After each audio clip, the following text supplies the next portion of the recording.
Hatiku gembira, haleluya, satu diajak ke rumah Tuhan.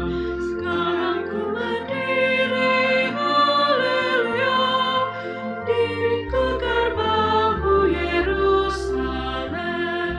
Hatiku gembira, haleluya, satu diajak ke rumah Tuhan.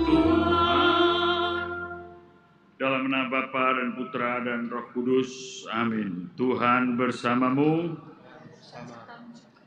Ya Allah, bersegeralah menolong aku. Perhatikanlah hamba-Mu, Engkaulah penolong dan pembebasku. Bersama dengan antifon pembukaan dari Mazmur 70 yang mengungkapkan kerinduan manusia untuk mengalami damai yang sejati karena mengandalkan Allah yang menjadi penebus, penolong, dan pembebas. Marilah kita bersama merayakan hari Minggu biasa ke-18, di mana kita akan mendengarkan ajaran Tuhan Yesus bagi para murid untuk hidup dalam belas kasih Tuhan. Mohon ampun dan belas kasihan-Nya, karena kita orang berdosa, lemah, dan memohon agar Ia menjadi kekuatan bagi hidup kita. Tuhan Yesus Kristus, Engkaulah kabar baik dari Allah yang menyelamatkan kami. Tuhan, kasihanilah kami. Tuhan, kasihanilah kami. Engkau datang memanggil kami orang yang berdosa. Kristus, kasihanilah kami. Kristus, kasihanilah kami. Engkau duduk di sisi Bapa sebagai pengantara kami. Tuhan, kasihanilah kami. Tuhan, kasihanilah kami. Semoga Allah yang Maha Kuasa mengasihani kita, mengampuni dosa kita, dan menghantar kita ke hidup yang kekal. Amin. Kemuliaan kepada Allah di surga, Karena di bumi, orang yang berkenan kepadanya. Kami memuji Dikau, kami memuliakan Dikau. kami menyembah Dikau. Kami memuliakan Dikau. Kami bersyukur kepadamu karena kemuliaan-Mu yang besar. Ya Tuhan, Allah Raja Surgawi. Surgawi Allah Bapa yang Maha Kuasa, ya Tuhan Yesus Kristus, Putra yang tunggal. Ya Tuhan Allah, Anak Domba Allah, Putra Bapa. Engkau yang menghapus dosa dunia, kasihanilah kami. Engkau yang menghapus dosa dunia, Kabulkanlah doa kami. Engkau yang duduk di sisi Bapa, kasihanilah kami. karena hanya Engkaulah Kudus, hanya Engkaulah Tuhan, hanya Engkaulah Maha Tinggi, ya Yesus Kristus. bersama dengan Roh Kudus dalam kemuliaan Allah Bapa. Amin. Amin. Marilah berdoa. Bapa Maha Pengasih, kami bersyukur karena setiap orang yang berkekurangan, Kau beri harapan untuk menerima belas kasih-Mu. Ajarilah kami untuk menimba semangat dari Ekaristi. Dengan berani kami berbagi berkat dan berbelas kasih, terutama bagi mereka yang sungguh membutuhkan bantuan kami. Demi Kristus Putramu yang bersama Dikau dalam persatuan dengan Roh Kudus, hidup dan berkuasa Allah sepanjang segala masa. Amin.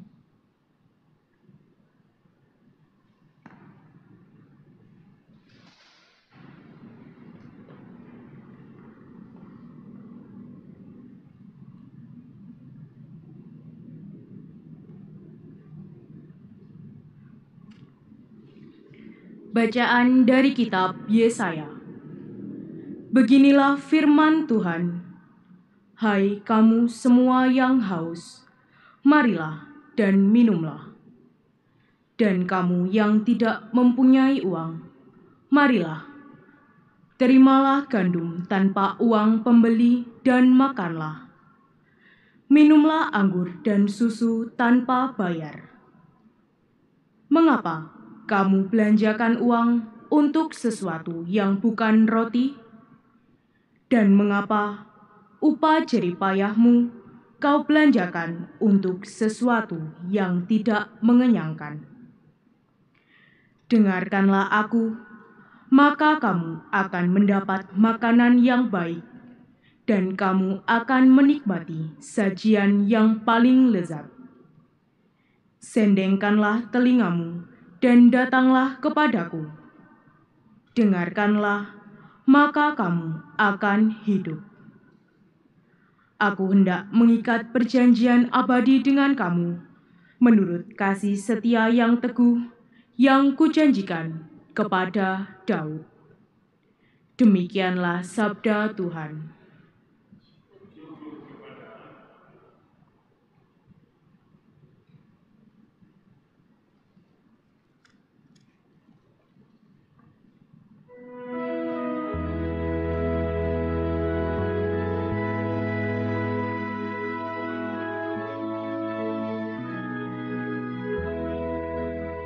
Engkau membuka tangan-Mu ya Tuhan, dan memuaskan kami. Engkau membuka tangan-Mu ya Tuhan, dan memuaskan kami.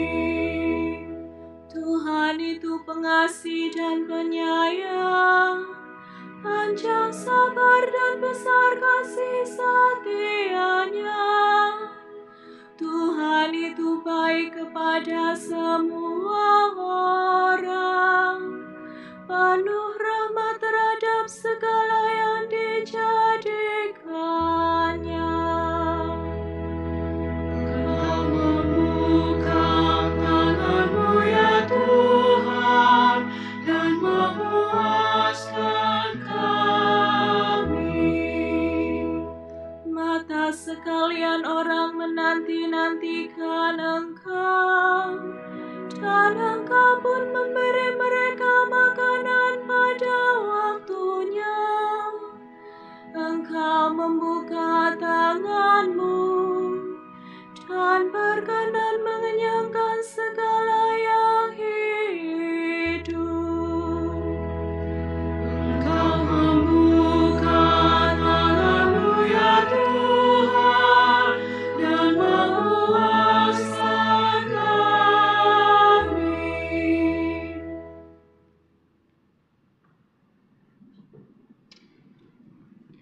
Bacaan dari surat Rasul Paulus kepada jemaat di Roma. Saudara-saudara, siapakah yang akan memisahkan kita dari kasih Kristus? Penindasan atau kesesakan, penganiayaan, kelaparan, ketelanjangan, bahaya atau pedang. Dalam semuanya itu, kita lebih daripada orang-orang yang menang, oleh karena Dia yang telah mengasihi kita. Sebab aku yakin, baik maut maupun hidup, malaikat-malaikat maupun pemerintah-pemerintah, baik yang ada sekarang maupun yang akan datang, atau kuasa-kuasa, baik yang di atas maupun yang di bawah, atau sesuatu makhluk lain manapun, tidak akan dapat memisahkan kita dari kasih Allah yang ada dalam Kristus Yesus, Tuhan kita. Demikianlah sabda Tuhan. Syukur kepada Allah.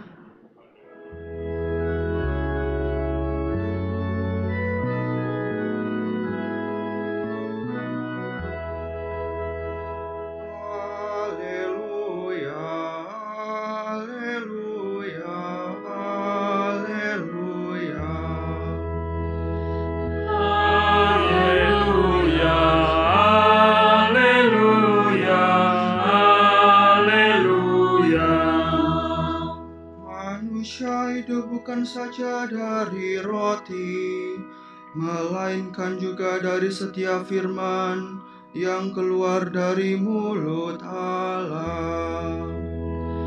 Haleluya, haleluya, haleluya.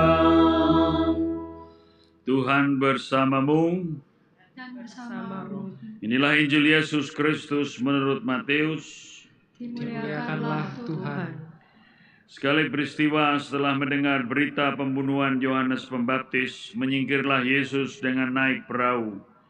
Ia bermaksud mengasingkan diri ke tempat yang terpencil. Tetapi orang banyak mendengarnya dan mengikuti dia dengan mengambil jalan darat dari kota-kota mereka. Ketika Yesus mendarat, ia melihat orang banyak yang besar jumlahnya. Maka tergeraklah hatinya oleh belas kasihan kepada mereka. Dan ia menyembuhkan mereka yang sakit. Menjelang malam, para murid datang kepada Yesus dan berkata, "Tempat ini terpencil dan hari mulai malam. Suruhlah orang banyak itu pergi supaya mereka dapat membeli makanan di desa-desa." Tetapi Yesus berkata kepada mereka, "Tidak perlu mereka pergi. Kamu harus memberi mereka makan." Jawab mereka, "Pada kami hanya ada 5 buah roti dan 2 ekor ikan." Yesus berkata, "Bawalah kemari kepadaku." Lalu ia menyuruh orang banyak itu duduk di rumput. Setelah itu Yesus mengambil 5 roti dan 2 ikan itu. Sambil menengadah ke langit, ia memberkati, memecah-mecahkan roti itu dan memberikan kepada murid-muridnya. Para murid lalu memberikannya kepada orang banyak. Mereka semuanya makan sampai kenyang. Kemudian potongan-potongan roti yang sisa dikumpulkan sebanyak 12 bakul penuh, yang turut makan kira-kira 5.000 orang laki-laki, tidak termasuk perempuan dan anak-anak. Demikianlah Injil Tuhan. Terpujilah Kristus. Saudara-saudara yang terkasih, ada cerita seorang pengemis memutuskan untuk mau menjadi pengemis profesional.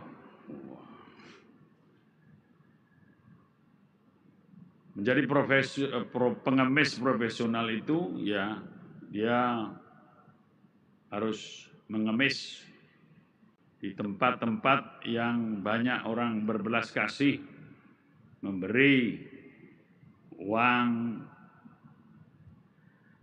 ketengan, ya, pelitikan.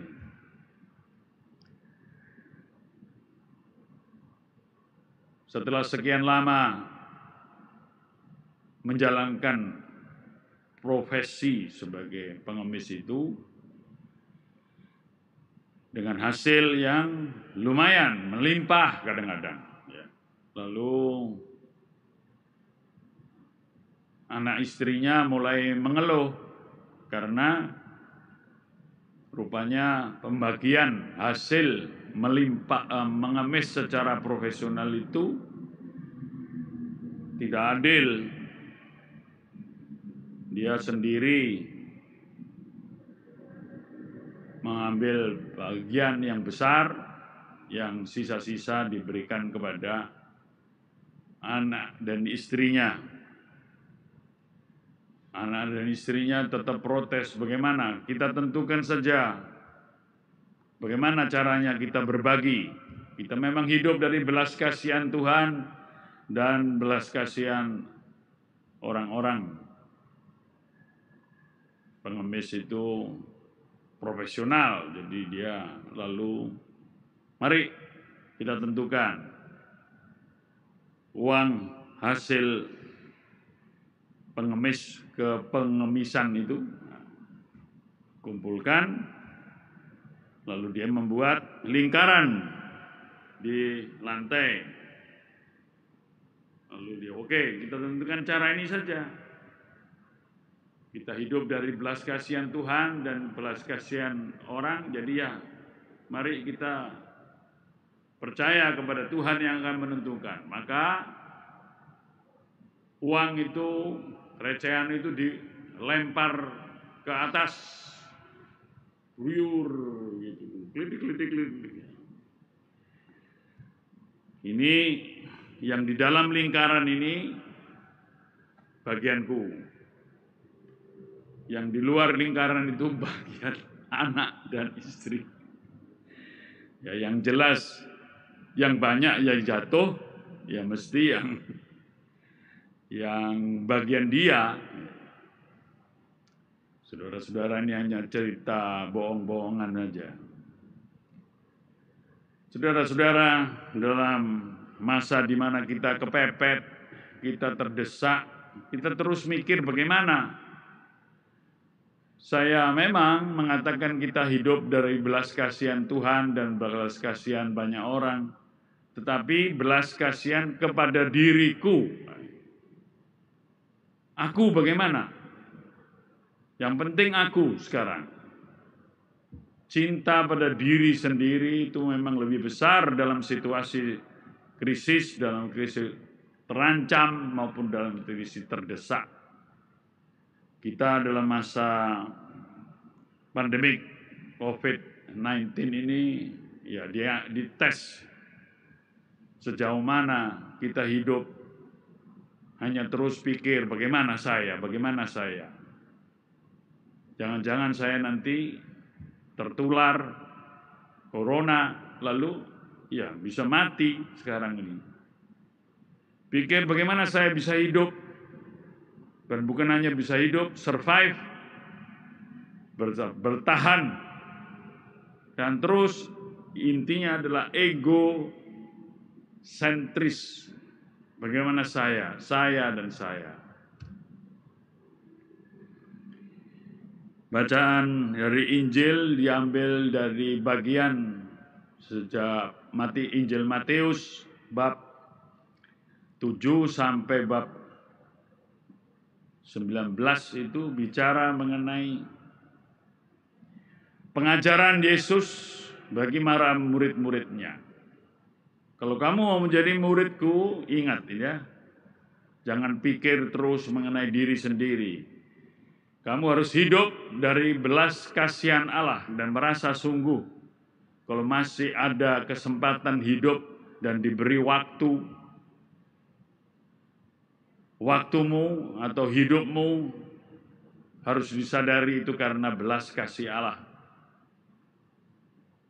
Nah, makanya kamu harus lebih berbelas kasih kepada sesama, terutama mereka yang sungguh membutuhkan bantuan, membutuhkan belas kasih-Mu. Karena Allah adalah Allah Maha Pengasih, Maha berbelas kasih. Injil hari ini menceritakan bagaimana Tuhan Yesus bekerja keras, lelah, karena dimintai banyak pertolongan, dimintai untuk menyentuh, menyembuhkan, dan belum lagi mengajar. Inilah kehidupan yang benar, yang sesungguhnya. Inilah hidup yang berdasarkan kasih Allah. Jadi lelah betul ia mau menyingkir. Sementara orang banyak datang mendengarkan pengajarannya, tahu-tahu sore hari lalu ya murid-murid mengatakan suruh saja mereka pulang. Tetapi Tuhan Yesus mengatakan, tidak, mereka lapar, memang kelihatan lapar, biar mereka membeli makanan di desa-desa. Tapi Tuhan Yesus mengatakan, kamu tidak usah jangan biarkan mereka pergi. Kamu yang harus memberi mereka makan. Wah, bagaimana Tuhan Yesus ini? Guru, bagaimana?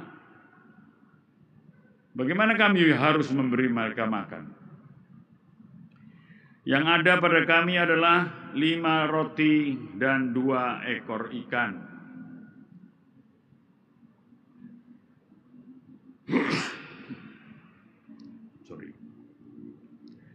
Itu yang ada itu.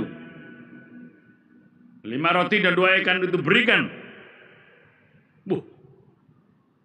Para murid, itu bekal kami.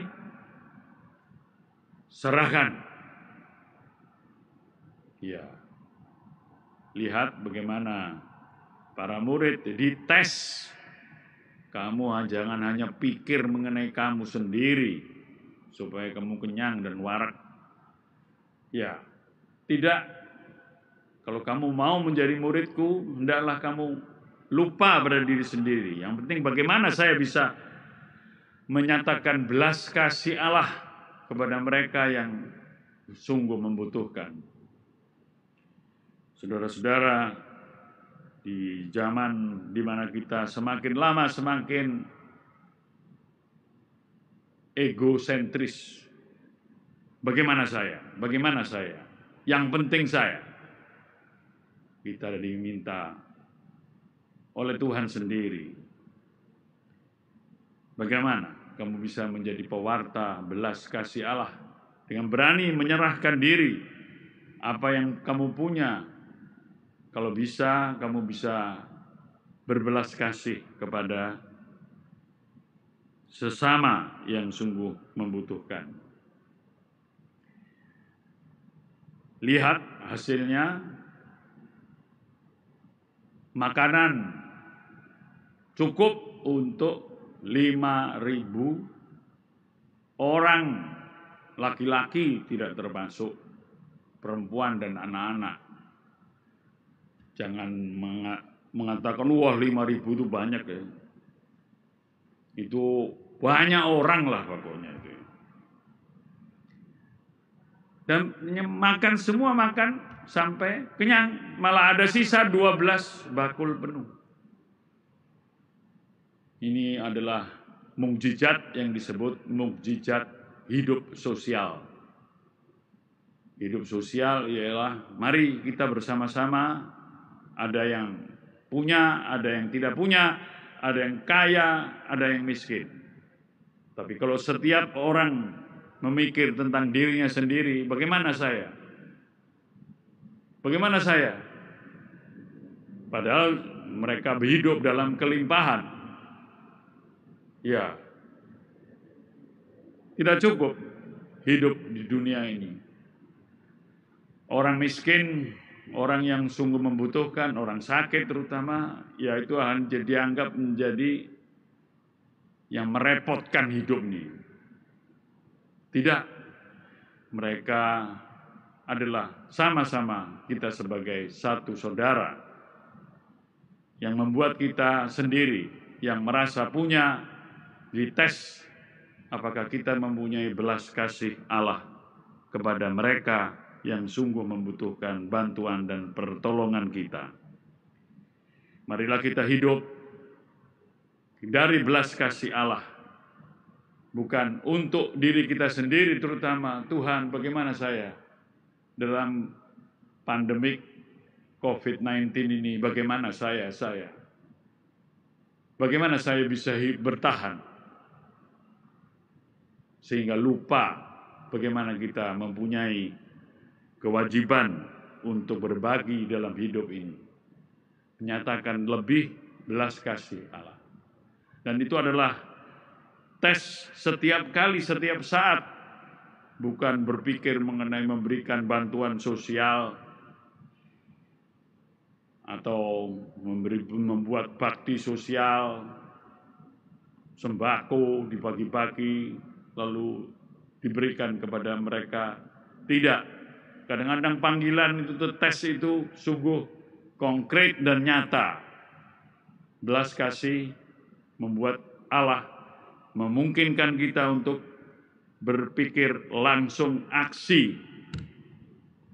Contoh, sekalipun sekarang dalam krisis pandemik, ini sekarang ekonomi mulai tumbuh ya. Kita bisa lihat bagaimana orang lalu lintas sekarang ramai sekali ya, sudah mobil, sepeda motor. Mulai anak-anak banyak yang minta-minta di perempatan ya. Kadang-kadang kita, ya saya, aduh, harus buka kaca atau gimana. Ya, mungkin bagi mereka ya 2.000, 1.000, 2.000 apa itu, sudah berarti hidup, bisa makan paling tidak. Ya, bagi kita mungkin 1.000, 2.000, 5.000, itu apa itu? Tapi bagi mereka, bagi seseorang sungguh merupakan itu hidup, bisa makan paling tidak. Marilah kita bersama-sama menghayati belas kasih Allah secara konkret, nyata dalam tindakan kita.